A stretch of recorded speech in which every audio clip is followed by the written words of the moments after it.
ഹൈന്ദവ പാരമ്പര്യത്തിൽ ഒരു മാന്ത്രിക കണ്ണാടിയുണ്ട്.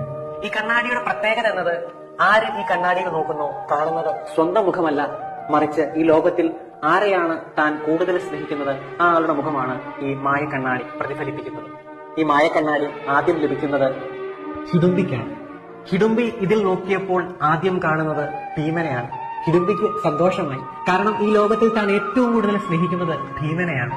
ഹിഡുംബി ആ മായ കണ്ണാടിയുമായി ഭീമന്റെ അടുത്തേക്ക് ഓടുകയാണ്. ഭീമൻ അതിൽ നോക്കിയപ്പോൾ കാണുന്നത് ദ്രൗപദിയാണ്. ദ്രൗപദി ആ മായ കണ്ണാടിയിൽ നോക്കുമ്പോൾ കാണുന്നത് പിള്ളാളി വീരനായ അർജുനനെ. നമ്മൾ ആത്മാർത്ഥമായി സ്നേഹിക്കുന്നവർ നമ്മളെ ആത്മാർത്ഥമായി സ്നേഹിക്കണമെന്നില്ല. ലോകത്തിൽ പലതും നമുക്ക് വിലയ്ക്ക് വാങ്ങാം, പക്ഷെ ഒരിക്കലും സ്നേഹം വിലയ്ക്ക് വാങ്ങാനോ പിടിച്ചു പറിക്കാനോ ആവില്ല.